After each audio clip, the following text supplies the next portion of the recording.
सियासी जगत से बहुत बड़ी खबर है। उद्धव ठाकरे की पार्टी का, उद्धव ठाकरे का जो हाल हुआ था, अब ऐसा ही हाल ममता बनर्जी का होने जा रहा है। अंदर की खबर, बहुत बड़ी खबर, बीजेपी की तरफ से ही दावा हुआ है कि एक साथ एक झटके में टीएमसी के 50 से ज्यादा विधायक और 20 सांसद पार्टी छोड़कर सीधे बीजेपी में आ जाएंगे। तो क्या उद्धव ठाकरे प्लान से बंगाल में बीजेपी बड़ा खेल कर रही, क्या है पूरी डिटेल सब आपको बताते हैं, दिखाते हैं। और क्या ये संभव है भी, ये भी बताएंगे, सब बताएंगे। आप भी वीडियो को शेयर जरूर करें और कमेंट भी करें।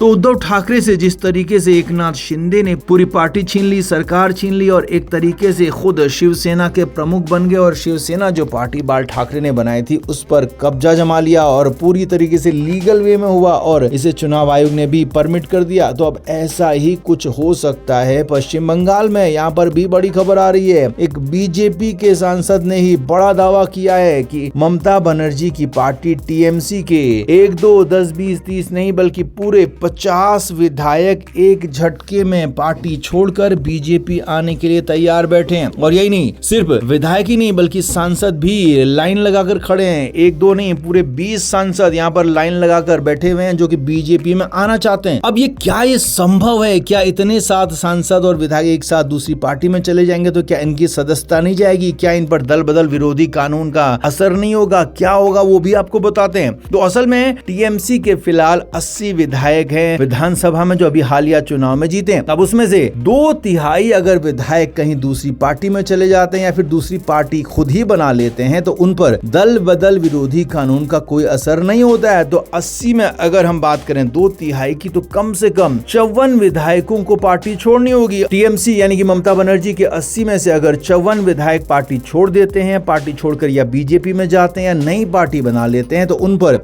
दल बदल विरोधी कानून का कोई असर नहीं होगा। उनकी सदस्यता बरकरार रहेगी, वो विधायक बने रहेंगे और इस दौरान अपने मन से दूसरी पार्टी में भी जा सकेंगे, दूसरी पार्टी भी बना सकेंगे। और ऐसा ही कुछ हाल सांसदों में भी है। तो टीएमसी के कुल मिलाकर बंगाल में 29 सांसद हैं। तो ऐसे में यहाँ पर भी 2/3 वाला फॉर्मूला लागू होगा, यानी कि 29 में से अगर 2/3 यानी कि 20 सांसद एक झटके में पार्टी छोड़ते हैं तो उन पर भी कोई भी दल बदल विरोधी कानून का असर नहीं होगा, उनकी सदस्यता भी बनी रहेगी। तो कुल मिलाकर टीएमसी के 80 में से 54 विधायक और 29 सांसदों में से 20 सांसद पार्टी छोड़कर जाते हैं, बीजेपी में जाते हैं, तो उन पर कोई असर नहीं होगा। तो ये बहुत बड़ी खबर आपको बता रहे हैं। उद्धव ठाकरे की ही तरह यहाँ ममता बनर्जी को निपटाने की पूरी प्लानिंग हो चुकी है। ममता बनर्जी को पूरी तरीके से खत्म करने की प्लानिंग हो चुकी है और इसके लिए अब ममता बनर्जी के ही विधायकों को, उनके ही सांसदों को यहाँ पर इस्तेमाल किया जा रहा है। और साफ तौर पर ये बड़ी खबर आ रही है कि उद्धव ठाकरे प्लान जो मुंबई में चला अब वही कोलकाता में चलने जा रहा है और मुंबई से लेकर कोलकाता तक खलबली है, बवाल मचा हुआ है। तो आप इस पर क्या कहेंगे? बीजेपी क्या वाकई में इस स्ट्रेटेजी में आगे बढ़ेगी या फिर फिलहाल ये हवाई बातें ऐसे ही हवा बनाई जा रही है? आप क्या मानते हैं? कमेंट जरूर करें, वीडियो को शेयर भी करें। राज ठाकरे के लिए हालात मुश्किल होते जा रहे हैं। महाराष्ट्र में उनकी सियासत परवान नहीं चढ़ी। पिछले 20 साल से वो कोशिश कर रहे हैं लेकिन उनकी सियासत आगे नहीं बढ़ पा रही है। पिछले नगर निकाय चुनाव में, बीएमसी चुनाव में वो उद्धव ठाकरे के साथ जरूर थे लेकिन अब उसके बाद से उनकी उल्टी गिनती शुरू हो गई। अब इधर मुख्यमंत्री फडणवीस के भी रडार पर वो आ गए। मुख्यमंत्री फडणवीस ने कई मामलों पर राज ठाकरे, उनके संगठन, उनकी पार्टी पर एक्शन लिया। और इस बीच बड़ी खबर ये आ रही है कि मुख्यमंत्री देवेंद्र फडणवीस से राज ठाकरे की मुलाकात हुई है। जी हाँ, सूत्रों के हवाले से बड़ी खबर आपको बता रहे हैं कि ये मुलाकात हुई है। बंद कमरे में मुलाकात हुई, बंद कमरे में बातचीत हुई और लेकिन इस बातचीत की बात बाहर निकल कर आ गई है। जी हाँ, खबरें यहाँ तक हैं सूत्रों के मुताबिक कि अंदर खाने राज ठाकरे गिड़गिड़ा रहे थे। राज ठाकरे की जो छवि है, खुद को वो हिंदू हृदय सम्राट बताते हैं, खुद को सबसे तेज, खुद को सबसे ज्यादा विध्वंसक बताते हैं। तो उनकी छवि और उनकी पूरी पोल खुल गई है। नरमी की दुहाई करने लगे राज ठाकरे, फडणवीस के आगे हाथ जोड़ने लगे। खबरें तो यहाँ तक हैं कि अंदर खाने कई तरह की डील की बातचीत हुई। अब हालांकि राज ठाकरे इस बीच अपने बेटे के पॉलिटिकल करियर को लेकर भी चिंता में है। अपने बेटे के पॉलिटिकल करियर की चिंता उन्हें सता रही है, तो उसे लेकर भी वो लगातार पार्टियों के संपर्क में है, लगातार कई पार्टियों से बातचीत कर रहे हैं। और इधर इस बीच मुख्यमंत्री फडणवीस से भी उन्होंने बातचीत की थी, मुलाकात की थी और सूत्रों के मुताबिक इस मुलाकात में राज ठाकरे पूरी तरीके तरीके से बैकफुट पर नजर आए। उनका बैकफुट पर होना ये दिखाता है कि राज ठाकरे फिलहाल पूरी तरह से बदल गए हैं, नरम हो चुके हैं और राज ठाकरे के लिए आगे के हालात और मुश्किल हो सकते हैं। हालांकि अभी बीच में उन्हें 2008 के एक केस में बरी कर दिया गया था, लेकिन उनके खिलाफ कुछ और मामले भी चल रहे हैं। ये सिर्फ एक मामला था।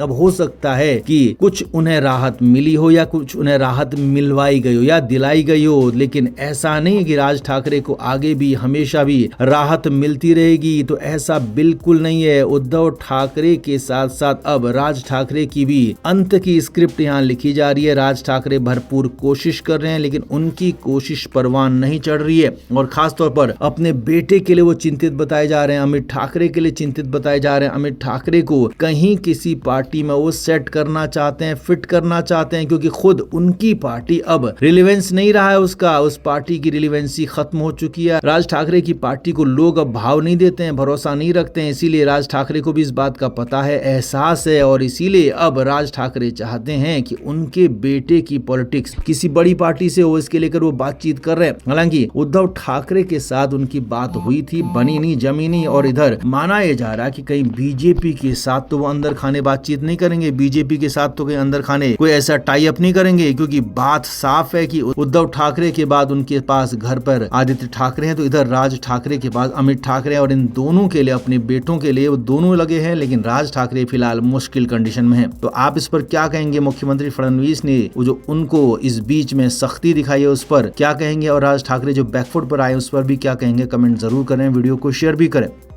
तो बड़ी खबर आपको बता रहे हैं कि उद्धव ठाकरे ने यहाँ पर अपने दूत को भेजा था, अपने करीबी नेता को भेजा था दिल्ली राहुल गांधी से मुलाकात के लिए, राहुल गांधी से बातचीत के लिए। असल में बीच में महाराष्ट्र में महाविकास अघाड़ी में कुछ समस्याएं आई हैं, जिसमें संजय राउत की वजह से कुछ दिक्कतें आने की बात कही जा रही है। लेकिन अब खबर ये है कि राहुल गांधी के पास भेजा उद्धव ठाकरे ने अपने दूत को और उस दूत को राहुल गांधी ने बैरंग वापस भेज दिया, मिलने तक की मंजूरी नहीं दी। और इससे भी बड़ी बात यह है कि यहाँ पर संजय राउत इसकी वजह बनकर सामने आ रहे हैं। खबर है कि महाराष्ट्र में जो शरद पवार को राज्यसभा टिकट दी गई, राज्यसभा में उन्हें भेजा गया, उसके बाद भले ही वहाँ पर कोई दिक्कत नहीं थी, लेकिन अब राहुल गांधी और कांग्रेस इससे नाराज बताई जा रही है। खबर यह है कि संजय राउत ने ही शरद पवार के नाम को आगे किया था। संजय राउत ने ही शरद पवार के नाम पर यहाँ पर पूरी तरह से कैंपेनिंग की थी। तो उसके बाद अब खबरें ये हैं कि शरद पवार पूरी तरीके से बीजेपी के खेमे में जाने के लिए तैयार बैठे हैं। बीजेपी के खेमे में वो पूरी तरह से अपनी प्लानिंग कर चुके हैं, वहाँ अपनी जुगाड़बाजी कर रहे हैं। और खबर यह है कि उनकी पार्टी का विलय हो सकता है सुनेत्रा पवार की पार्टी में। तो फिलहाल शरद पवार यहाँ पर पीएम मोदी की तारीफ कर रहे हैं, उनकी विदेश नीति की तारीफ कर रहे हैं और ये बात राहुल गांधी को नागवार गुजर रही है, क्योंकि राहुल गांधी पुरजोर तरीके से पीएम मोदी का विरोध करते हैं, उनकी नीतियों का विरोध करते हैं। और यहाँ पर उनके ही गठबंधन का आदमी, उनके ही गठबंधन का सीनियर लीडर शरद पवार